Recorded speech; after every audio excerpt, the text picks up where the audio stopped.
pieni taulu italialaisen taiteilijan tekemä ja se on signeerattu R. Natali. Teos kiinnitti huomiota kirpputorilla, se oli lattialla muiden taulujen seassa ja huomasin, että siinä on hehkuvat värit. Sitten mä katsoin sitä lähemmin, niin siinä ei ollut taideopillisia virheitä ja väriperspektiivi toimi ja se sommitelma oli hyvä. Ja sitten mä huomasin, että hinta 2 ekeä. Joo, hei Rauno. Hei hei. Miten tällainen työ on tullut sulle? No tää on kirpputorilöytö. Ihan totta. Joo. Mistä löysit? Hämeenlinnasta. Mä katsoin, että hetkinen, tossa on joko hirveän hyvä kopio tai sitten ammatti-ihmiset teki. Just joo, koska Siinä vaiheessa mä en tiennyt joo. R. Natalista mitään. Just niin, että sä et tiennyt silloin mitään, kun sä pongasit tää vaan sieltä. Joo, mä pongasin sen sillä, että kun mä oon itse taiteilija, niin mä kiinnitin siihen huomiota väreihin aluksi. Joo. Ja sitten mä rupesin katsoa tarkemmin ja sitten tätä Sivelin tekniikkaa, että tää ei voi olla harrastelijan tekemä. Joo. Että kyllä aito taiteilija tunnistaa upea taideteoksen. Niin se vaan on. Sitten sun silmä osas pongata sieltä hyvän työn. Että kyllä mä sanon, että käy useamminkin se kirpputori katsos, jos jotakin jännää löytyy sieltä, koska hetkinen, mitä sä maksoit tästä?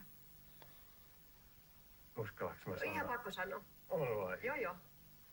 2 ekeä. 2 euroa? Joo. Onnittelut. Kiitos.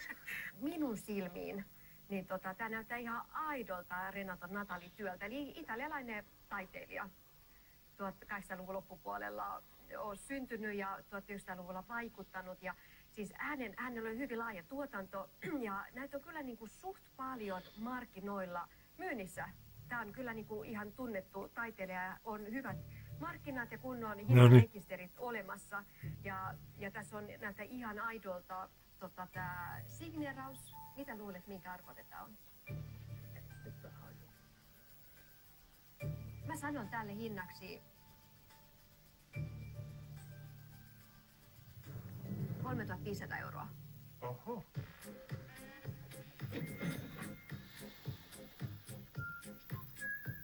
Hinta-arvio oli 3,5 euroa. Ja jos mietitään se, että millä mä sen ostin. 2 ekeä maata. No niin. Todennäköisesti tänään, rahallisesti ainakin parhaat esineet on tullut Pauliinalle, eli taulut. No tänään oli kyllä mun päivä.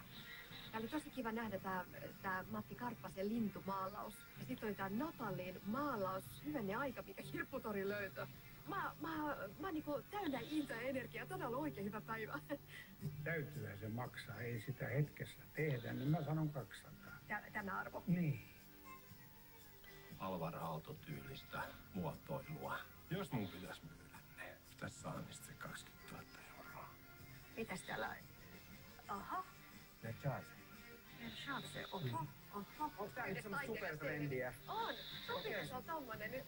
Tosi cool. Joo.